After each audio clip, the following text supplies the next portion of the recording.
বিষয় আমাদের এটা না বললে আপনাদের নাই হয়। রাজ্য সরকার এবং ত্রিপুরাবাসী জানুক যে আমাদের নিয়ে কি হচ্ছে। এটা হচ্ছে ত্রিপুরা এডিসি স্বশাসিত জেলা পরিষদের একটা অর্ডার। এখানে সমগ্র শিক্ষায় কর্মরত 18 জন নন টিচিং কর্মচারীকে নিয়মিতকরণ করেছে, যেখানে ত্রিপুরা সরকার থেকে অর্থ নিয়ে একটা এডিসি প্রশাসন চলছে। ওই প্রশাসনের কর্মকর্তারা সমগ্র শিক্ষার কর্মচারীদের নিয়মিতকরণ করে দেখিয়ে দিয়েছে কিভাবে কাজ করতে হয়। তার জন্য আপনাদের মাধ্যমে এডিসি প্রশাসনের কে আমরা ধন্যবাদ জানাতে চাই এবং মাননীয় মুখ্যমন্ত্রীর কাছে আবেদন রাখবো যে এই বিষয়টা আপনি পরীক্ষা নিরীক্ষা করুন, করে অতি দ্রুত প্রয়োজনীয় এডিসি প্রশাসনের সঙ্গে কথা বলে কিভাবে ওনারা নিয়মিতকরণ করেছেন ওনাদের পদ মধ্যে প্রদর্শিত হয়ে যেন আমাদের নিয়মিতকরণ করা হয়। এটাই আজকে সাংবাদিকের সম্মেলনের মূল উদ্দেশ্য। বিগত বিধানসভা অধিবেশন চলাকালীন সময়ে রাজ্যবাসী বিধানসভাতে প্রশ্নোত্তর পর্বে চলাকালীন সময়ে আমাদের রাজ্যের মাননীয় মুখ্যমন্ত্রী প্রশ্নের উত্তর দিতে গিয়ে একটা জায়গায় বলেছেন যে সর্বশিক্ষার যে মামলা, নিয়মিতকরণের মামলা সুপ্রিম কোর্টে গেছে উনি জানেন নাই।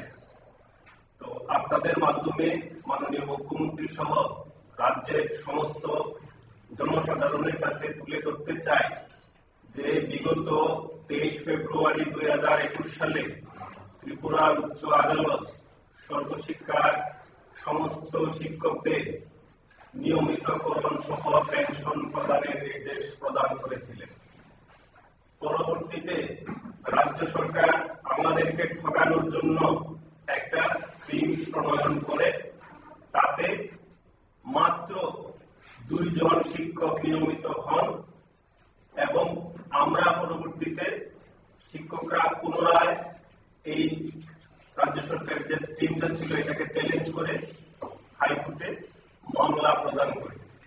পরবর্তীতে উচ্চ আদালত 16 জুলাই 2024 সালে স্পষ্ট নির্দেশ প্রদান করে রাজ্য সরকারকে যেন 29 জুলাই 2011 পূর্বে যাদের নিয়োগ হয়ে গেছে অথবা চাকরির বিজ্ঞাপন বেরিয়ে গেছে তাদের কোনো ট্যাগের প্রয়োজন নেই। অথচ রাজ্য সরকার আমাদের বিধানসভার পূর্বে ভীষণ ডকুমেন্টে স্পষ্ট প্রতিশ্রুতি দিয়েছিল যে বিজেপি দল ক্ষমতায় আসলে আমাদেরকে 3 মাসের মধ্যে নিয়মিতকরণ করবে।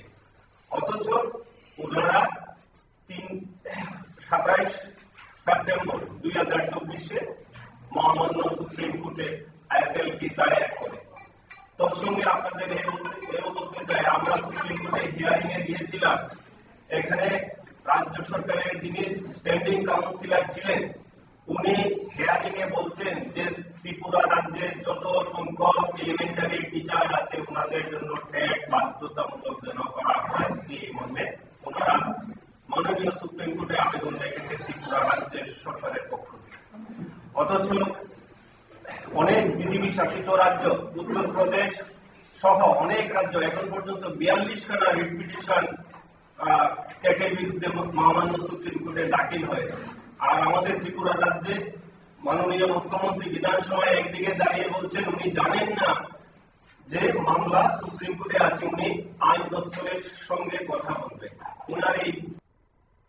এবং মাননীয় মুখ্যমন্ত্রীকে আমরা বলছি যে ভীষণ ডকুমেন্টের প্রতিশ্রুতি অনুযায়ী মাননীয় ত্রিপুরা উচ্চ আদালতের রায় মেনে অতি দ্রুত জেলা এসএলপি প্রত্যাহার করেন এবং আমাদের যে পাওনা এটি মিটিয়ে দেওয়ার জন্য। তোর সঙ্গে আপনাদের আরো একটু বলতেই হচ্ছে আমরা বিগত সময়ে যখন আমরা অন্যান্য কর্মচারীরা ডিএ পেতেন, অন্যান্য সময় যে ইনক্রিমেন্ট পেতেন, এই বেতন ভাতাগুলি আমরা বিগত সরকারের সময় পেয়েছি। কিন্তু 2018 পর আমাদের প্রতিশ্রুতি ছিল যে আমরা নিয়মিত পৃথকীকরণ হব, এর পরিবর্তিতে কি দেখলাম আমরা? আমাদের বেতন আজকে একই জায়গায় দাঁড়িয়ে আছে, 2018 থেকে বেতন বাড়ছে না।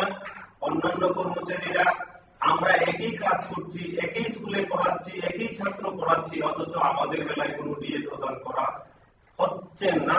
কিন্তু বিগত সময়ে আমরা এটা পেয়েছি, অস্বীকার করার সুযোগ নেই। তবুও আমরা রাষ্ট্রবাদী সরকারের কাছে আবেদন রাখবো যে আমাদের জন্য অতি দ্রুত এই সমস্যাগুলি সমাধান করা হোক।